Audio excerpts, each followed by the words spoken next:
IPL 2026 দ্বিতীয় semifinal match Rajasthan Royals বনাম Gujarat Titans. Head to head Rajasthan 3 Gujarat 6। ম্যাচটি শুরু হবে 29 মে রাত 8টায়। আসুন এক নজরে দেখে নেই দুই দলের সেরা একাদশ। আসুন এক নজরে দেখে নেই গুজরাট টাইটান্স সেরা একাদশ।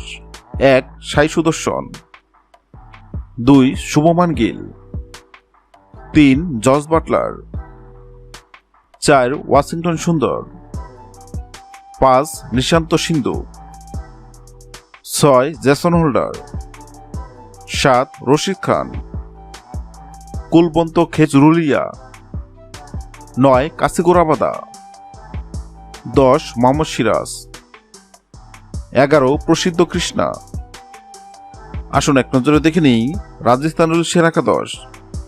1 যশস্বী জয়সওয়াল, 2 বৈভব সূর্যবংশী, 3 ধ্রুব জুরেল, 4 রিয়ান পরাগ, 5 Donovan ফেরেরা, 6 Rabindra Jadeja, 7 Simran Hetmyer, 8 Jofra Archer, 9 নান্দে burger, 10 যশ রাজপুঞ্জা, 11 ব্রিজেশ শর্মা। হ্যাঁ দর্শক, আইপিএল 2026 দ্বিতীয় সেমিফাইনাল ম্যাচে গুজরাট নাকি রাজস্থান কোন দল জিতবে অবশ্যই কমেন্ট করে জানাবেন। ভিডিওটি ভালো লাগলে লাইক দিবেন এবং সাবস্ক্রাইব আমাদের চ্যানেলের সঙ্গে থাকবেন। ভিডিওটি দেখার জন্য আপনাকে অসংখ্য ধন্যবাদ।